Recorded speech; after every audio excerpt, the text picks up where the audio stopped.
All right. So, welcome everyone. It's so great to see you again to Ruth on Demand.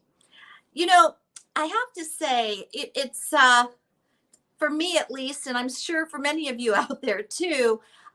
It's tax time. We're getting ready for tax time because this is just a different year, at least for Californians, because of all the fire that we've had and things of that sort. So our taxes aren't due until October. And so we're in the throes of putting everything together if we haven't already.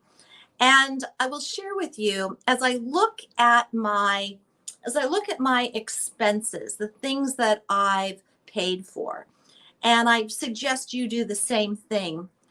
Um, Something came across my desk which I found to be so intriguing, and it was called double cost. It basically said everything has a double cost, which okay. So I kept reading it. And what I read was that everything we buy the first time out has a cost, it's a price tag. But then there's a second cost. And that second cost is, so for example, let's say that you bought a gym membership. That's the first cost. The second cost is the time that you're going to spend to for the gym membership. But if you don't go, that initial cost is a waste. So you start thinking about it. Wow.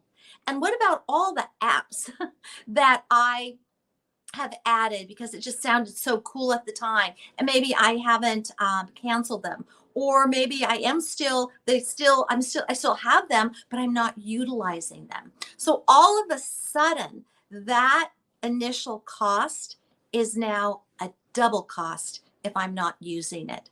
And even if I do use it, the cost is that it's going to take time and effort. But it goes on to say that you really don't get the enjoyment of the cost of the first item until you've done the second cost, until you've actually implemented, read the book, gone to the gym membership, figured out how to uh, play a ukulele once you bought a ukulele. I have all this yarn that I've had for years lying around. The initial cost was purchasing, and then the cost of, in this case, not using it, or the cost of spending time and enjoying what the original cost was, which was the purchase of the yarn to make scarves. So as I'm thinking about all of this, I'm thinking, wow, that's a lot of stuff. I mean, everything we buy, think about it, everything, including coaching. Let's say that you bought a digital coaching program. So you have the first initial cost, but then you have the cost of the time it takes to learn, and that's where the real payoff is, right? Or you can buy this digital program, which most people do, and you may look at it, maybe spend the first day or so on it, and then nothing else. Or what about your coaching programs that aren't digital? They're in person, but you haven't been able to attend to every call. So do you go back and listen to the replays? So the initial cost is entrance into that coaching program. And then the second cost is the time it takes and the energy to re-listen to the recordings or be there live and implement it, because you don't really get the enjoyment or the full reason why you even bought it to begin with unless you have the double cost. But there is something else. Excuse me. Oh, I thought that was going to be a sneeze. But there's another cost that I was thinking about, and it started because someone came to the house and said, Ruth, would you like me to help you put that? I have a little printer for my iPhone, and oh gosh, I could have used it so many times. I wish I had it already put together, but I've had it for 6 months. That was, oh, thank you. That was the initial cost. And then the second cost for the enjoyment or not is to go ahead and use it. Okay. So it's been really costly. But the third cost, hence the triple cost effect, is the clutter that it has caused. So the first thing, as you walk into my home, there's a beautiful fish tank, and on the counter, there's the iPhone printer. Not only that, there's also an iPhone holder for the car.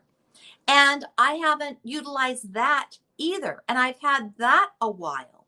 So the triplicate cost effect is not only the initial cost, but also the cost of time and energy of utilizing, setting up, working it or not.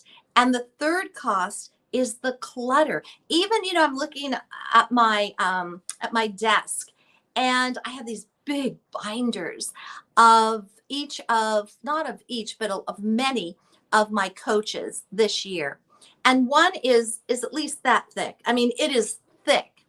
And if I don't go over it, it not only is that initial cost, in my opinion, wasted, even though I have to spend time and energy learning it, going over it, but at least I see enjoyment. I see some kind of gratitude, appreciation. Makes sense. There's some profit at the end. But if I don't touch any of this stuff, there's no profit, whether it's emotional or financial. And then on top of that, it takes a lot of space. And so I had special cupboards made in my office, wall-to-wall cupboards and bookcases just for storage. And that takes a lot of storage, so it's clutter. So my question to you is, when you think of the triple cost effect, think of what you have paid for different things just in the last week or in the last month. And the initial cost that you laid out first, the second cost, which I'm going to say, was it profitable or not? And the profitable means that you learned something, you did something with it, it brought in actual dollars. And then the third cost is the clutter, is what it has done to your environment. Okay. So if you want more on this, just go ahead and let me know, and just put triple cost effect, and I can get back to you. If you'd like to have your own question and answer in terms of where you are and what you're doing and how maybe you can utilize that triple cost effect in order to make it more profitable, because that's really at the end of the day, that's what I want for you, is to make it more profitable and not have the waste that you've laid that initial cost and then you haven't seen anything from it. So until next time,